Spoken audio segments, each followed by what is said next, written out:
lors du premier tour des élections législatives, la NUP, coalition des partis de gauche, et Ensemble, coalition des partis de la majorité présidentielle, ont fait jeu égal dans les urnes.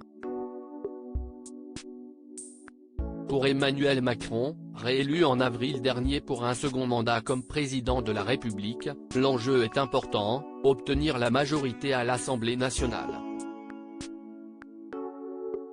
Et ce n'est pas gagné d'avance. D'ores et déjà, une de ses ministres a été battue lors du second tour du scrutin. En effet, Justine Bénin a été battue samedi 18 juin au second tour des législatives dans la deuxième circonscription de Guadeloupe, avec 41,35% des voix derrière Christian Baptiste, DVG, soutenu par la NUP, élu avec 58,65% des voix, a annoncé la préfecture de Guadeloupe dans un communiqué. Elle occupait depuis quelques semaines le poste de secrétaire d'État à la mer, dans le gouvernement de la toute nouvelle première ministre, Elisabeth Borne, elle-même candidate dans le Calvados.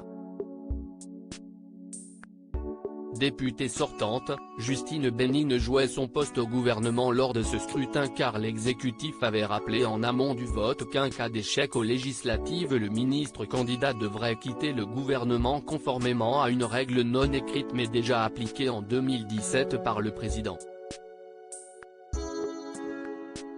Après cet échec électoral, qui doit faire trembler quelques autres ministres pas totalement assurés de leur place, à l'instar d'Amélie de Montchalin, ministre de la Transition écologique ou Clément Beaune, secrétaire d'État chargé des affaires européennes, Justine Bénin a réagi sur RCI quant à son avenir.